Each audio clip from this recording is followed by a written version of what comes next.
In 1980, an analyst named Warren is heading to an aircraft carrier to assist with his expertise, as requested by his boss, Richard Tiedemann. This aircraft carrier, called Nimitz, is one of the largest of its kind. Warren is flown to the Pacific Ocean, where the Nimitz is stationed, and witnesses one of the fighter jets landing on the carrier. He meets Commander Dan, the executive officer, Commander Damon, the operations officer, and Lieutenant Perry. The captain, Matthew, asks Warren about his boss, Richard, who is a mysterious figure no one seems to know well. Richard has never showed his face to anyone, including Warren. Suddenly, a storm begins to form around them, but no one pays much attention at first. Warren is assigned quarters next to Commander Owens. Soon, the ship starts experiencing communication problems due to the storm. Warren wanders into Owens' cabin and finds files related to World War II. Owens walks in, visibly annoyed, and asks Warren to respect his privacy. Meanwhile, a meteorologist named Black Cloud informs Captain Matthew that the water temperature is dropping rapidly. He shows Matthew images of the storm clouds, pointing out unusual patterns that disappear in subsequent frames.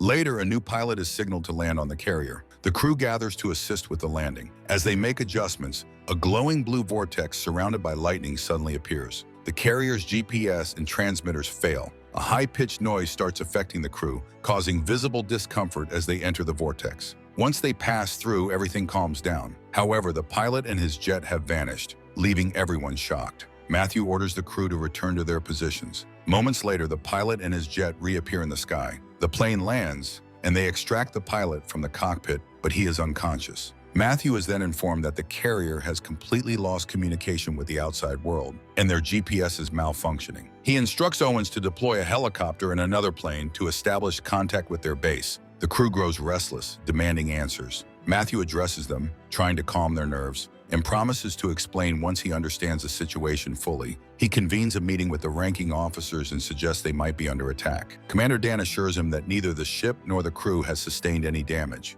During the meeting, the carrier receives a radio signal, which appears to originate from the past. This confuses the crew further. Matthew orders Owens to prepare their war jets and keep the carrier's defense systems ready as a precaution. The carrier completes its preparations, and soon they detect a ship nearby. Jets are sent to investigate, but the ship turns out to be a civilian yacht flying a U.S. flag. The crew remains uncertain about the yacht's occupants. On board are Senator Samuel Chapman, his friend Arthur, and his secretary Laurel. Unbeknownst to the crew, these individuals are from 1941. The only explanation is that the carrier has traveled back in time after passing through the vortex. However, the crew has yet to realize this shocking truth. Over the next hour, the ship begins receiving old radio broadcasts about a boxing match and hit songs from the era. Then, reports of the war in Russia come through. The crew analyzes an image sent earlier by the helicopter, which shows Pearl Harbor before the Japanese attack. They are puzzled and turn to Warren for answers. Warren suggests they look at Owens' World War II records, which he had seen earlier. The old pictures of Pearl Harbor and Owens' records match the newly captured images, confirming their suspicion. The jets patrolling the area then encounter something unusual: two old Japanese fighter planes in pristine condition. This discovery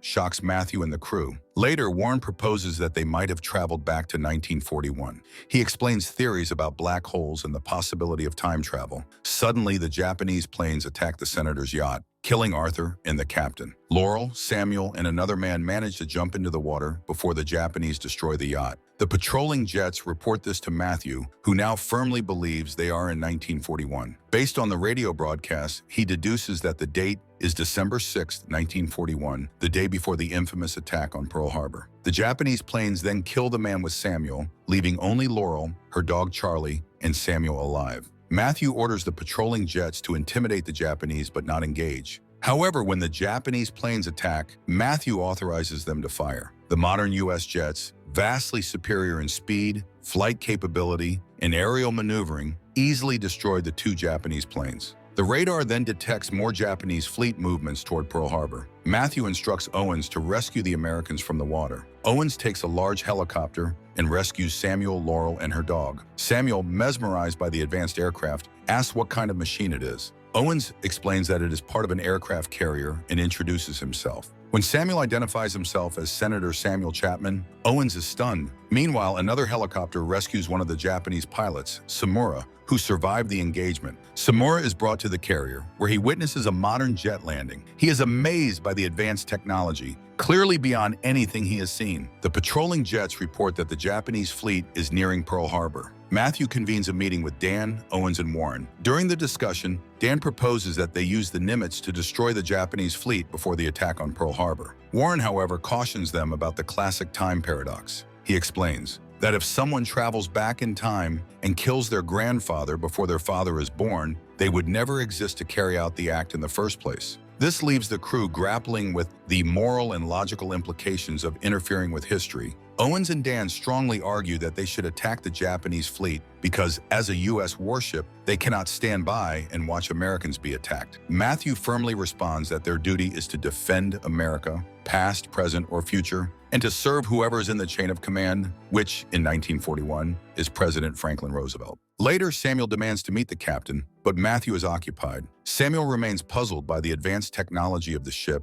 and the unfamiliar crew. He notes that the ship's name, Nimitz, belongs to an active duty admiral. In his time, ships are only named after individuals who have passed away. He begins to suspect that this might be part of a secret plan by Roosevelt, intended to provoke a response to an attack and enter the war. Meanwhile, Warren sneaks into Owens' room and begins reading his files. When Owens returns to his empty cabin, he realizes someone has been there. He steps outside and finds Warren waiting for him. Warren has read Owens' journal. Owens' journal, which reveals that if Samuel, who was saved earlier, does not die as he originally did, he could become the next U.S. president after Roosevelt. Owens believes this could alter history forever. Owens and Warren then head to the room where Samuel is being kept, near the interrogation room where Lieutenant Kojima, a U.S. Marine of Japanese descent, is interrogating Samura. As they open the door to Samuel's room, Laurel's dog runs out. Samura seizes the opportunity to grab a gun, killing 2 soldiers. He takes Owens, Warren, Samuel, and Laurel hostage and demands a radio to warn his commanders about the Nimitz. From the bridge, Matthew tells Samura he agrees to his demands. Samura, holding Laurel at gunpoint, warns that he will kill her if anyone tries anything. Matthew reassures him there will be no tricks, but Samura remains skeptical. To de-escalate the situation, Owens decides to tell Samura everything. Owens explains the Japanese plan to attack Pearl Harbor, providing detailed information, including the secret code used for the operation. Samura, Samuel, and Laurel are shocked by what they hear. However, when a soldier attempts to disarm Samura, he kills the soldier, but is quickly shot and killed by other guards. After the ordeal, Owens takes Laurel to another room to calm her down. She asks him what is really going on, but Owens tells her not to ask further questions and promises to find her dog. Matthew finally meets with Samuel, who demands to know how the ship has such sensitive Japanese intelligence. Matthew says little but confirms that what Samuel heard is true. Samuel insists they must inform Pearl Harbor's command if this information is accurate. Matthew, however, explains that their situation is complicated, but reassures Samuel that the carrier is capable of handling any threat. Samuel laughs, mocking the idea that one carrier could take on the entire Japanese fleet. Frustrated, Samuel demands that Matthew contact Pearl Harbor's command. Reluctantly, Matthew agrees and instructs Dan to set up communications. At night, with only hours left before the attack, Samuel tries to contact Pearl Harbor Command. However, the person on the other end doesn't recognize Matthew or the ship Nimitz. They accuse Samuel of impersonating the senator and demand he get off the air and stop wasting their time. Meanwhile, Owens helps Laurel change and tells her she has accomplished a lot for a woman in this era. He then escorts her to Samuel, who demands to be sent to Pearl Harbor. Surprisingly, Matthew agrees and prepares a plane for him. Warren warns Matthew that if Samuel survives, he is likely to become the next president, which would alter history forever. This is because Samuel dies today in the correct timeline. Later, Matthew confides in Owens that he wants Samuel to be sent to a safer area after equipping him well. Matthew feels this would simplify matters by removing Samuel from the carrier. Owens is tasked with delivering Samuel and Laurel with strict orders to return before the attack. Before Owens leaves, Warren asks to accompany him, but Owens refuses. Matthew then informs the crew that they have indeed traveled back to 1941 and are now preparing to defend Pearl Harbor from the Japanese,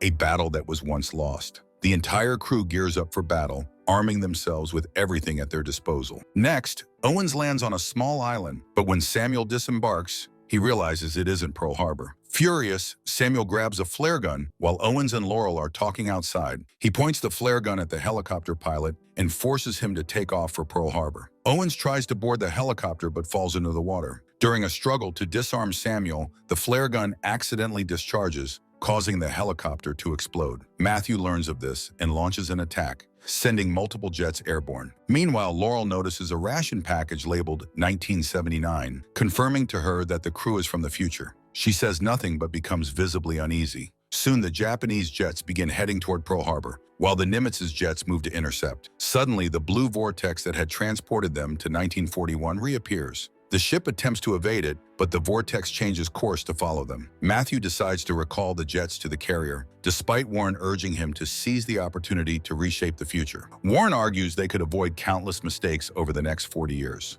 Matthew, however, stands firm and orders all jets to return. The Nimitz and his jets pass through the vortex, returning to their original timeline as the Japanese successfully bomb Pearl Harbor. History remains intact. Back in the present, the carrier returns to its base. Warren walks out carrying Laurel's dog. He reads Owens' journal one final time before leaving and asks Matthew if Owens has any family. Matthew replies that Owens had no one and thanks Warren for his help. Finally, Warren's mysterious boss arrives at the base and asks to meet him. When Warren enters the car, he is shocked to see that his boss is none other than an older Owens, sitting beside Laurel. It becomes clear that Owens, or rather Richard Tiedemann, knew all along this would happen. They tell Warren they have much to discuss as they drive away. Thanks for watching.